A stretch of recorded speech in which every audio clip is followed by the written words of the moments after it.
My name is Jacques Boudreau, and today I want to talk about how the sensing works for a washing machine. So let's go check out the washing machine.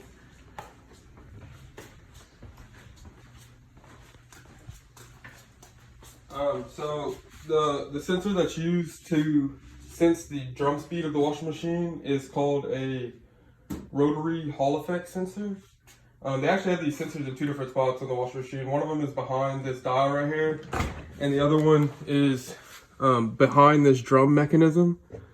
But today we're primarily going to focus on the sensor that's behind the drum mechanism because that's the one that has to do with the rotating speed of the drum.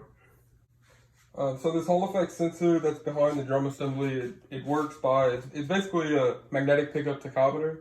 And so there's a rotating ring magnet that's behind this drum assembly. And the Hall effect sensor is able to read the change in frequency as the drum rotates and convert this into an angular velocity. So this change in frequency of the magnet is made proportional to the angular velocity of the drum by sending it to a microprocessor, and the microprocessor processes the information and then it sends a signal back to the drum assembly and tells the shaft how fast it needs to spin for the job that it's trying to do. The newer washing machines with addition to keeping track of the rotational velocity, it can also use the same Hall effect sensor to sense a change in direction. So the newer washing machines, they actually spin one way for the wash cycle and then they'll spin the other way for the drain cycle.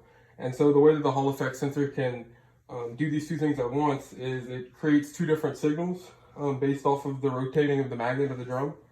And it can use the lag phase relationship between the two signals to differentiate between the two. And so that's basically how one rotary Hall effect sensor can be used to do two things at once. And that's pretty much how the sensing goes with the drum assembly. And